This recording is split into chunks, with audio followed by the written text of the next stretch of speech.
자, 오늘도 우리는 말씀을 통해서 믿음을 회복하고 또 신앙을 회복하는 그런 축복을 누려하겠습니다. 오늘 말씀의 제목이 과거의 나와 지금의 나라는 그런 제목입니다. 또 성경 말씀에도 보라 이전 것은 지나갔으니 새 것이 되었도다, 그런 17절에 말씀하고 있죠. 우리는 하나님 만나기 전의 삶과 만난 이후의 삶이 분명히 달라져야 될 것입니다. 성경의 계시록 2장 1절에서 4절에 보면은 에베소 교회가 초대 7교회 가운데 에베소 교회에 책망받을 일에 대해서 말씀하고 있어요. 그런데 그 에베소 교회에 책망받을 일이 내 처음 믿음과 첫사랑을 버렸도다 하는 것이 책망받을 일이에요. 그런데 예수를 믿다 보면은 정말 우리는 구원에 감사하고 또 하나님이 나를 구속하심에 대해서 감사하며 우리가 그렇게 참 살아가는 것이 얼마나 행복합니까? 그런데 시간이 지나면은 우리는 일 속에 빠지게 되고 또 여러 가지 상황과 또 일 속에 빠지다 보면서 나를 구속하신 주님의 은혜를 놓칠 수가 있는 거죠. 바로 그 에베소 교회가 그런 이제 실수를 범하게 된 거예요. 그리고 일 중심으로 사람들이 달려가고 또 하나님께서 뭐라고 말씀하셨어요? 나도 네가 니골라당을 미워하듯이 나도 니골라당을 미워한다. 그런 말씀을 하시거든요. 그러면 우리가 일을 하고 사회의 여러 가지 문제점들을, 교회 안의 문제점들을 해결하려고 하는 거, 그 문제 있는 거, 나도 그런 나쁜 행위를 하나님이 너도 미워하지만 나도 미워한다. 그러나 너는 처음 믿음과 첫사랑을 버렸다 그래요. 그 우리가 어떤 문제를 바로잡고 또 어떤 우리가 정말 그런 것들은 하나님도 기뻐하셔요. 그러나 더 중요한 것은 우리 속에 하나님을 누리면서 주님의 구속 은혜 감사하면서 그렇게 우리가 은혜로 문제를 해결해 나가는 그런 자세를 취해야 된다고 하는 거 아니겠어요? 그래서 이 니골라당은 굉장히 그 초대교회 그 이단 중에 아주 그 나쁜 그런 이단의 속성을 갖고 있어요. 그 니골라당은 도덕적 타락을 한 거예요. 성적인 범죄라든지 이런 거 도덕적 타락을 이렇게 하고요. 또 종교도 막 혼합해서 그냥 하나님, 우리가 그리스도이신 하나님 외에도 다른 여러 가지 종교들을 인정해주는 혼합 종교 형태를 띠는 것이 니골라당이에요. 또 니골라당은 영지주의. 이 영지주의라는 것은 우리 영혼이 구원받았기 때문에 육신은 어떻게든지 살아도 된다고 하는, 뭐 이것을 죽으면 없어지고 화장해서 없어질 건데 뭐 육신은 어떻게든지 살아도 우리는 구원만 받으면 된다고 하는, 그것이 바로 영지주의가 가지고 있는 색깔이에요. 그래서 육신의 행동 이런 거는 하나도 중요하지 않아. 구원만 받으면 되고 전도만 하면 돼. 이런 논리가 바로 영지주의적 사관이에요. 그러니까 어떻게 해요? 자유를 방임하는 방종주의가 또 되는 거죠. 그리고 또 반대로 또 어떻게 해요? 영적 권위를 해서 신비주의, 체험, 여러 가지 뭐 어떤 체험을 통해서 하는 그런 신비주의가 발달한 것이 또 영지주의란 말이에요. 그래서 하나님은 그런 것들을 에베소 교인들이 미워하는 그것을 하나님도 그 일을 미워한다 그랬어요. 그러나 그런 모든 일을 바로잡는 데는 우리가 첫 믿음과 첫사랑을 회복하고 회개하라고 하는 것이 또 하나님의 뜻이겠죠. 그래서 바울은 사도행전 9장 10절에서 15절에 사도행전에서 사울의 회심은 굉장히 기독교 역사의 하나의 터닝 포인트가 되는 사건이었어요. 초대교회 전도운동에 사울이 예수를 믿고 돌아와서 전도자가 된 것은 아주 초대교회에 유대인 공동체가 유대인들에게만 복음을 전가하는 유대 공동체에 바울은 로마 사람이고 로마의 시민권자고 또 로마의 공무원이에요. 그런 로마 시민권자가 개종을 하고 또 실력 있고 권세 있는 자가 예수를 믿어서 복음을 전하는 것은 초대교회 전도운동을 새롭게 장을 그야말로 유리 안에 갇혔다가 밖으로 튀쳐나오는 그런 어마어마한 파급력이 있는 것이 초대교회 전도운동의 핵심이 이제 바울이 복음을 받게 되고 바울이 전도자가 됐다는 이 사실만으로도 아마 유대인들은 바울을 쳐다보고 어깨를 많이 펼 수 있었을 거예요. 사람들에게 억압받고 고통받는 그 백성들이 바울이 예수 믿었다는 그 사실, 전도자가 됐다는 것은 일반 성도님들에게는 상당한 위로가 됐을 거란 말이에요. 그리고 또 그런 부분에 있어서 바울은 복음을 전하면서 바울이 예수를 믿은 것이 아니라 하나님이 그를 다메섹 도상을 가는데 하나님이 그를 부르셨어요. 사울아 사울아 하면서 내가 핍박하는 예수라고 불러서 하나님이 사울을 회심시켰어요. 바울이 예수를 믿은 게 아니라 하나님이 바울을 직접 회심시켰어요. 여러분, 이것은 신학적으로 굉장히 중요한 역할을 하는 거예요. 내가 예수를 믿었느냐, 하나님이 나를 예수 믿게 했느냐, 주체가 누구냐는 거예요. 바울만 하나님이 직접 전도했고 여러분은 사람이 여러분을 전도했느냐? 그렇지 않습니다. 하나님은 바울을, 길 가고 있는 바울의 의지와 전혀 관계없이 그분에게 그리스도가 나타나셔서 하나님이 믿음을 그에게 주셨어요. 그래서 믿음은, 구원은 하나님의 선물이라는 거예요. 우리의 노력과 의지로 예수를 믿은 것이 아니라, 사람을 통해서 내가 복음을 받은 것이 아니라 하나님이 여러분을, 사람을 물론 도구로 하나님이 쓰셔서 나를 구원하시기 위해서 내 주변에 하나님의 도구를 통해서 나를 예수 믿게 해주신 거란 말이에요. 그 구원은 내 노력으로 구원받은 게 아니잖아요. 전적인 하나님의 은혜입니다. 그래서 우리는 구원은 공짜로 받았어요. 공짜. 정말 예수님의 십자가의 공로로 내 의지, 노력 아무 일도 보태지 않고 주님의 전적인 100%의 은혜로 그리스도의 십자가로 말미암아 우리는 구원받았지, 우리의 어떤 인격이나 노력으로 구원받은 게 아니라는 거예요. 바울만 그렇게 구원받은 게 아니라 저와 여러분들도, 정말 여러분은 태어나기 전부터, 하나님이 여러분의 출생하기 전부터 구원 주시기로 작정된 자, 정해진 자, 선택받은 자라는 거예요. 여러분, 요한 칼빈의 선택이라고 하는 그 선택받은 자, 왜 하나님은 저 사람은 선택하고 하나님은 왜 이 사람은 선택 안 했습니까? 그것을 가지고 우리는 하나님의 절대 주권이라는 거예요. 하나님은 미워할 자를 미워하고 사랑할 자를 사랑하고, 하나님은 야곱을 사랑하고 에스를 미워한대. 그건 하나님의 마음이란 말이에요. 거기에 우리가 콩나라 팜나라 하나님이 하신 일에 관여할 일이 없다는 거예요. 하나님의 선택이라는 거예요. 우리는 하나님의 선택받은 백성이라는 거예요. 그 선택받은 백성을 하나님의 나라의 시민권자라고 우리를 부르셔서 구원 얻게 해주셨다는 거예요. 그래서 오늘도 우리는 세상에 구원받지 못한, 내가 구원받았듯이 아직도 구원받지 못한 수많은 사람들이 교회 밖에 또 있다는 거예요. 그런데 우리가 기도를 어떻게 하냐? 내가 도구가 되어서, 하나님의 도구가 되어서 구원을 받는데 내가 쓰임받도록 해달라고 저는 그렇게 기도하고 있습니다. 내가 이 자리에 사람을 통해서 내가 구원을 받았잖아요. 어떤 사람을 통해서. 내가 그런 역할을 할 수 있도록 하나님이 구원 주시기로 그 작정된 그 자에게 나를 하나님의 도구로 사용해서 구원받는데 쓰임받게 해달라고, 그게 바로 저의 기도 제목입니다. 여러분과 제가 정말 기도하면서, 예수님도 사람을 이제 선택하시고 부르시잖아요. 지금 그리스도가 인생의 참된 해답인데 답을 찾지 못해서 지금 방황하는 사람이 얼마나 많습니까? 저는 이 밖에 있는 많은 사람들이, 제가 운동하는 사람들이 제게 질문을 많이 해요.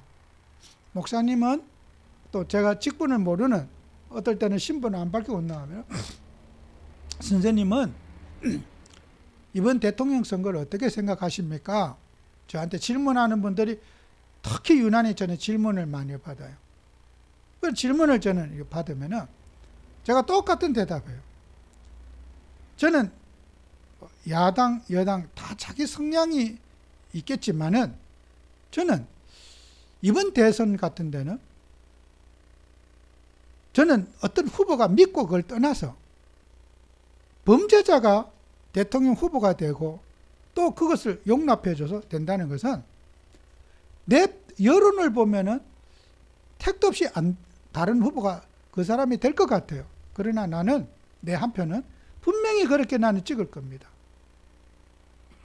표가 30% 나오고 20%가 나와도 압도적인 승리를 하게 한다면은 이것은 그들에게 면죄부를 주는 겁니다.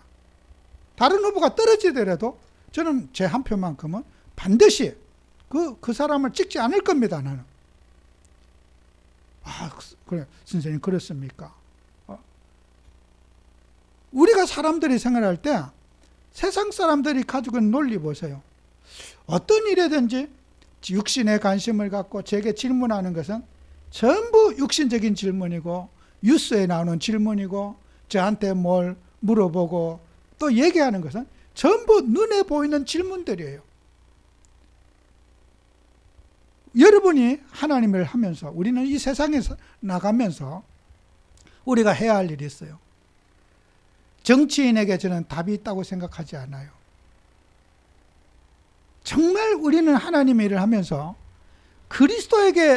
그리스도라고 하는 이 복음에 대한 답을 찾아야지 인생의 방황이 끝이 나게 되는 거예요. 그래서 예수님의 제자 가운데 빌립이라는 사람이 요한복음 1장 44절 49절에 보면은 빌립이 이제 사는 동네가 아주 복받은 동네예요. 빌립이 안드레와 베드로 한 동네 베세다 사람이라 그랬어요. 이 동네에서 베세다라는 동네에서 예수님의 12제자 가운데 3명이나 한 동네에서 예수님의 제자가 태어난 거예요. 이거 뭐 세상에 뭐 국회의원만 돼도 대단한 건데 한 동네에서 그래도 조그만 동네에서 예수님의 제자가 3명이 다 나타난 거예요. 얼마나 대단한 동네입니까? 그래서 이제 빌립이 복음을 받고 자기 친구에게 복음을 전하러 갔어요. 나다나엘, 가장 가까운 친구에게 가가지고 나다나엘에게 달려갔어요. 우리가 그토록 기다리던 내가 메시아를 만났다. 빌립이 나다나엘 차례가 얘기하니까 어디서? 물어봤어요. 나사렛 예수라는. 여러분 예수님의 이름은 엄청 많습니다.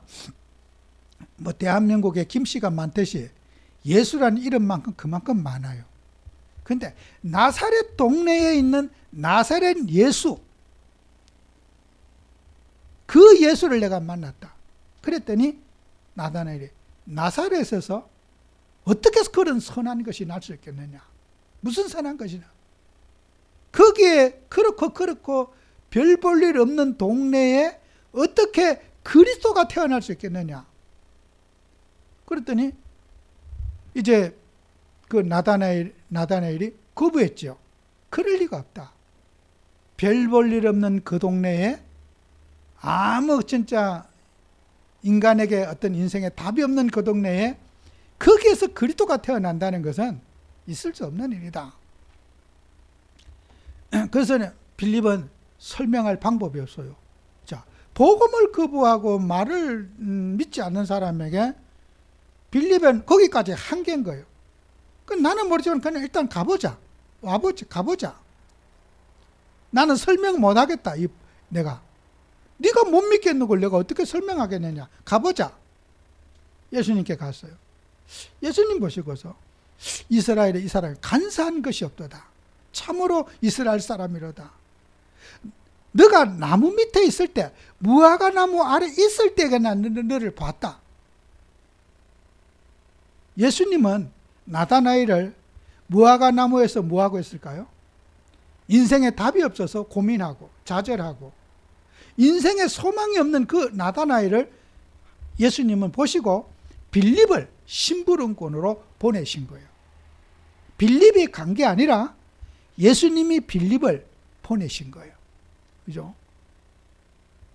나다나엘을 구원하시려고, 무화과나무에 앉아있는 나다나엘을 구원하시려고 빌립을 심부름꾼으로 보낸 거예요. 그죠? 그래서 빌립은 내가 갔다 생각하는 거예요.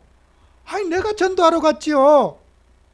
내가 예수님만 내가 전도하러 갔지요. 빌립이 그렇게 갈 수 있도록 나다나엘을 구원하기 위해서 하나님이 빌립을 보낸 거란 말이에요. 빌립이 깜짝 놀란 거예요. 내가 참으로 그리스도를 만났다.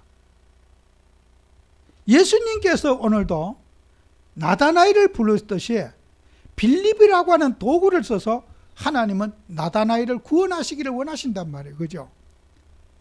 빌립이 전도한 겁니까? 아닙니다. 전도는 하나님이 주체가 되시는 거예요.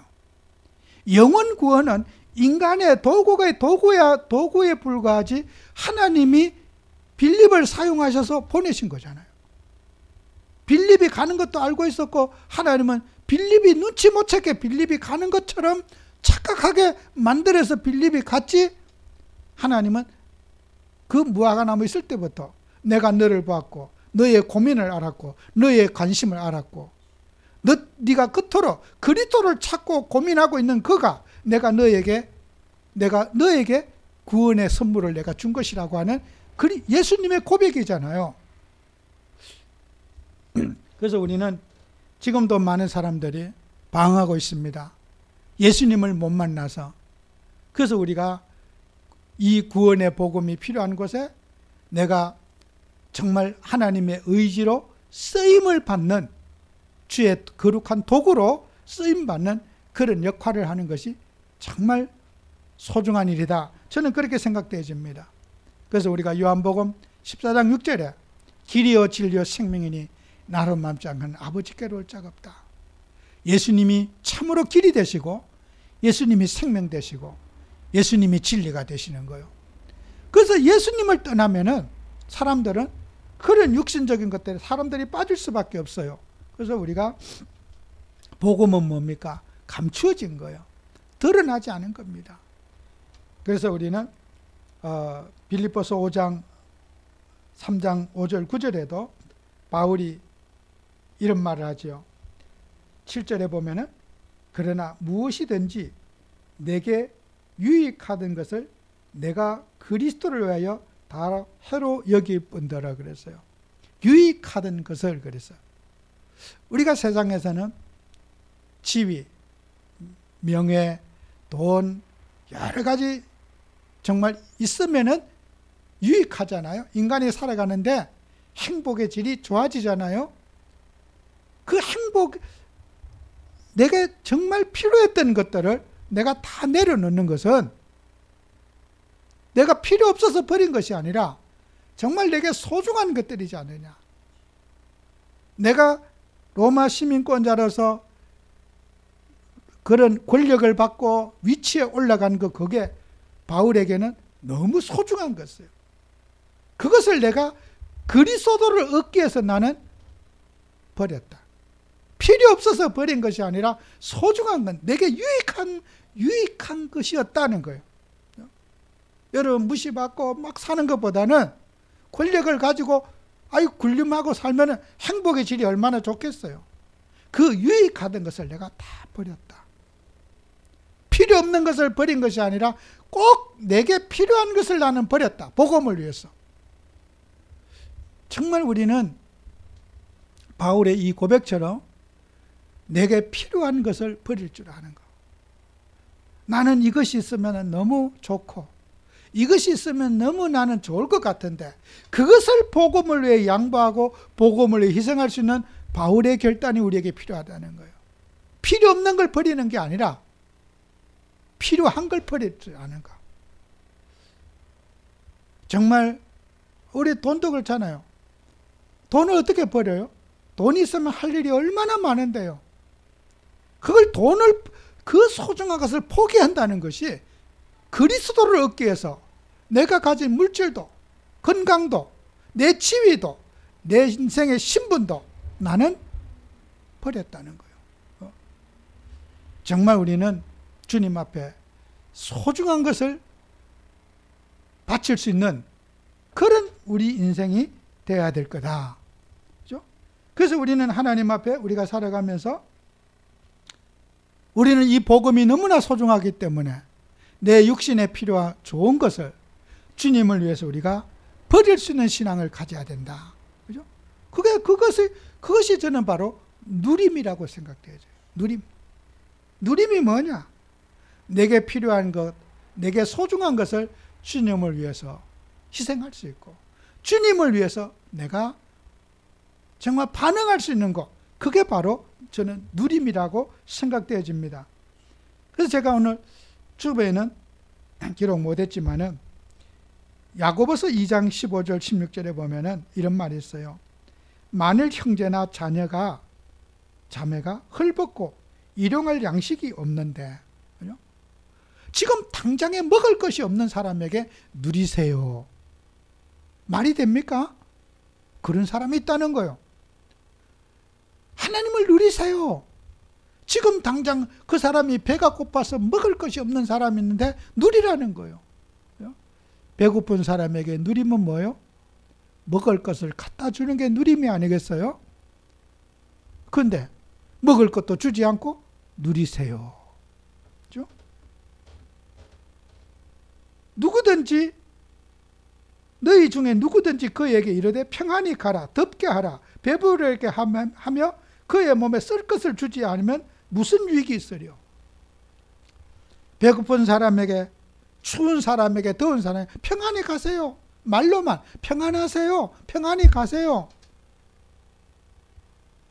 로마서 12장 20절에는 내 원수가 줄이거든 먹이고 목마르거든 마시게 하라.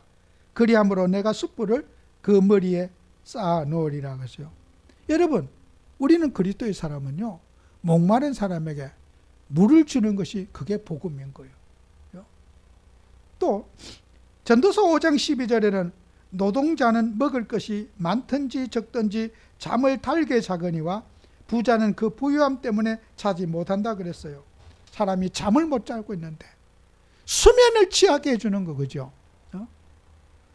수면을 취하게 해주는 게 누림이라는 거예요. 또 디모데전서 5장 23절에는 이제부터 물만 마시지 말고 내 위장과 자주 나는 병을 위하여 포도주를 조금씩 써라. 물론 이 포도주를, 위가 안 좋은 사람에게 포도주를 먹는 것이 과학적 근거가 있는지는 저는 모르겠어요. 그러나 옛날에 어떤 그런 의술의 방법으로는 막 이런 어떤 방법도 썼나 봐요. 지금 현대 위 안 좋은 사람에게 포도주를 먹어가지고 위가 좋아질까? 저는 의문이에요. 우리는 사람들에게, 건강이 안 좋은 사람에게 건강의 어떤 그런 도와주는 것이 그게 누림이지, 우리는 말로만 누림을 강조하는 게 아니라 삶으로 누림을 회복해야 된다. 그죠? 어려움 당하는 사람에게 답이 되도록 도와주는 것이 그게 누림이라는 거예요. 이 복음은 사람에게 약을 올리고 믿음이 없어서 저렇게 짜증을 내고 힘들어하고 성질이 개팍하고 더럽고 그런 게 아니에요. 그 성질이 개팍한데 그 개팍한 원인이 뭔지를 찾아서 개팍하지 않도록, 짜증내지 않도록 도와주는 섬김을, 맞춤형 섬김을 하는 것이 누림이라는 거예요. 짜증내는 사람에게 저 사람이 왜 짜증낼까? 왜 힘들어할까? 그 힘든 부분을 찾아서 우리가 섬겨주는 것이 그게 그리스도의 누림이라는 거예요. 우리는 누림을 위해서 오직 예수 그리스도 은혜만 받으면 돼. 은혜를 못 받아 당신이 그래. 그 욕하는 거 아니에요? 당신이 성질이 더럽고 말이야. 은혜를 못 받아갖고 예배를 잘 안 드려서 당신이 짜증이나 내지. 이렇게 우리는 누림을 오해서 누림을 폭력적으로 사용하고 있다는 거예요. 여러분이 힘들어하는 사람들, 여러 가지로 정말 노리저에 여러 가지 힘들어하는 사람에게 그들이 힘들어하는 부분을 뭔지를 찾아서 도와주는 그 누림을 우리는 가져야 된다 이 말이에요. 마지막으로 여러분은 이제 거듭난 삶에 우리가 응답하는 삶을 살아야 됩니다. 버릴 것이 무엇이고 또 우리가 버려야 할 것. 고린도서 5장 17절에 말씀, 오늘 본문에 말씀하고 있잖아요. 누구든지 그리스도 안에 있으면 새로운 피조물이라. 이전 것은 지나갔으니 보라 새 것이 되었도다. 그랬어요. 우리는 버려야 할 것을 다 목록을 정리를 해야 돼요. 집에도 오래 살다 보면은 쓰레기가 많이 생기더라고요. 안 쓰는 거는 무조건 창고에 집어넣어요. 그러면 창고에 한번 들어간 것은 10년이 돼도 그대로 있어요. 그 언젠가는 쓰겠지 하고 이제 창고에 넣어놨는데 쓰지 않아요. 옷도 마찬가지예요. 이거 언젠가는 입을 거야. 20년 전에 옷도 옷장에 걸려 있어요. 아니야, 버려. 아까워, 못 버려. 이거 언젠가는 입을 수 있어. 딱 정리해놨어요. 그래서 옷장에는 집집마다 옷이 꽉 차 있어요. 옷 넣을 데가 없다니까. 언젠간 입을까요? 이제 죽어서 이제 장례식 하고 나면 이제 그 다 이제 담아서 버리게 될 거예요. 지금 저는 그렇게 생각해요. 옷도요, 2년 동안 안 입었다. 그건 진짜 안 입는 옷이에요. 저도요, 안 입을 옷이 꽉 차 있어요. 아까워서 못 버려요. 그러면 2년 동안 안 입은 옷을 2년 동안 그 와이셔츠 안 입었어. 그러면은 3년째는 입을 것 같습니까? 그 빛바른 옷을 안 입어요. 그런데 못 버려요. 여러분이 하나님을 하면서 버릴 것을 정리할 것을 딱 정리 목록을 쳐가지고 일단 청소하기 전에 내가 버려야 할 목록들을 다 정리정돈을 하셔야 돼요. 아까워도 이거 언젠가는 필요해. 언젠가는 입을 거야. 언젠가는 내가 할 거야. 그 언젠가는 없어요. 저는 10년, 20년 전도 또 있다니까요, 지금요. 그 옷, 이건 걸 데가 없어. 꽉 차가지고. 어떤 데 용기를 내서 좀 버린다고 버려도 그 용기가 안 나더라고요. 참 버릴 거 정리하기 어려워요. 아까워요. 이거는 버리면 안 되는데. 필요한데. 언젠가는 또 쓸 텐데. 그죠? 여러분, 우리 신앙에서 주님 앞에 내가 있는 습관, 행동 쉽지 않아요. 남이 볼 때는 그까짓 거 하지만은 내가 습관, 인간관계, 사람, 어떤 그걸 버려야 할 걸 정리정돈하기는 간단한 거 아닙니다. 그렇기 때문에 우리는 못 버린다고 구박해서도 안 되고 신중하게 우리가 버릴 수 있도록 또 어떤 부분까지 버릴 수 있는지 어떤 행동까지 내가 절제할 수 있는지 우리가 면밀하게 그것을 살펴서 버릴 것과 정리할 것을 정말 잘 우리가 이렇게 맞춰드려야 되는 거예요. 한꺼번에 다 버렸으면 얼마나 좋겠어요.